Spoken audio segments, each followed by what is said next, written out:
បាទសួរបងខ្ញុំបានបញ្យល់រួចហើយគណៈផ្នែកទី5ហើយនឹងយើងកូដចប់មួយឃ្លាយើងឡប់ទៅក្រោយវិញយកទី1ទី2ហើយចូលគណៈផ្នែកទី5សាច់ផ្លែកសាច់ថ្មីហ្នឹងឥឡូវយើងតគណៈផ្នែកទី6បាទអញ្ចឹងគណៈផ្នែកទី5ហ្នឹងអីគេពីមុនបាទនេះគណៈផ្នែកទី5វីដេអូមុនបាទឥឡូវគណៈផ្នែកទី6គណៈផ្នែកទី6មានអីខ្លះខ្សែកផ្លែខ្សែកចដេចអល់ខ្សែកដៃយើងខ្សែកផ្លែខ្សែឯកនេះគណៈផ្នែកទី6គណៈផ្នែកទី6ហើយគណៈផ្នែកទី7គណៈផ្នែកទី7រៀងបាក់បន្តិចបាទចុចដៃងៀងខ្សែកត្រីចុចម្រាមចអល់មកដៃងៀងផ្លែខ្សែឯកត្រីគណៈផ្នែកទី7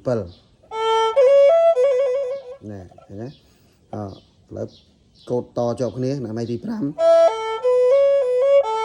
ទី6ទី7មិនយល់ហើយទី8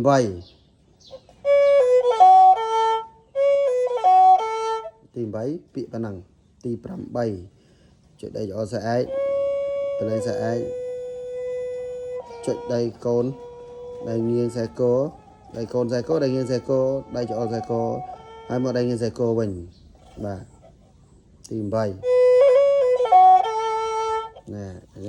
ទេបងមើលតន់បងផ្ដើមពីទី5ម្ដងទៀតទី5ទី6